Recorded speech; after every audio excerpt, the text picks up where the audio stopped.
Ouais, nous sommes ici effectivement au BAL, le musée des Beaux-Arts de Liège, où se tient cette exposition jusqu'à mi-septembre à peu près.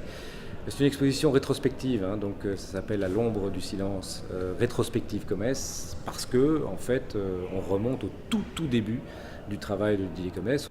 Et donc l'expo, c'est amener un autre regard que celui qu'on a l'habitude de porter sur Comès. Donc elle nous emmène des débuts vers une première grande thématique qui est la guerre, mais on a d'autres thématiques aussi, et il ne faudrait pas qu'on continue de croire que Comès n'est que le dessinateur des sorciers, des chamans, des campagnes.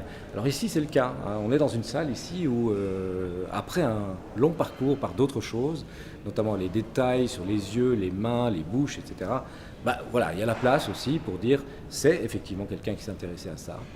Alors le meilleur moyen de le faire, c'était de l'y amener avec d'autres. C'est le cas des vitrines qui sont derrière moi. C'est une collection de Claude Renard, qui est un dessinateur aussi. Un peu plus loin, là-bas, on a des sculptures qui sont d'un autre dessinateur encore, qui s'appelle Franck P. Eh bien, ce sont eux qui accompagnent toutes les images du bestiaire de Comès. Donc c'est ça l'idée, en fait, c'est de créer chaque fois des regards un peu décalés, de renouveler en fait le regard sur l'ensemble d'une œuvre. Alors, ce qui fait la force de Comès, c'est quoi? C'est à la fois les thématiques, à la fois le regard qu'il porte, c'est-à-dire le point de vue qu'il porte sur ces histoires, et à la fois, ça on ne peut pas le nier, Comès, c'est d'abord un très grand dessinateur de noir et blanc. C'est un narrateur né, c'est quelqu'un qui sait exactement comment capter le regard du lecteur. Son découpage est absolument fantastique.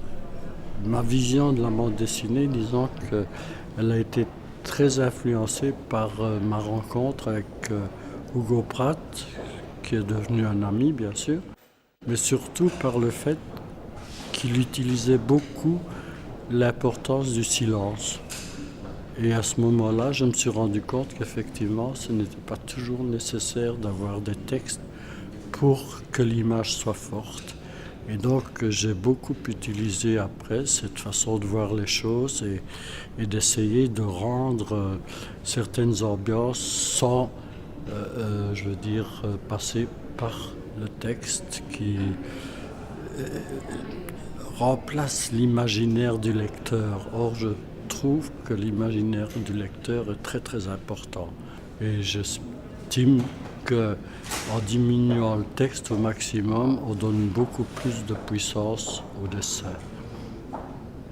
Un créateur, quel qu'il soit, il est tout le temps attentif à tout. On n'est jamais au repos.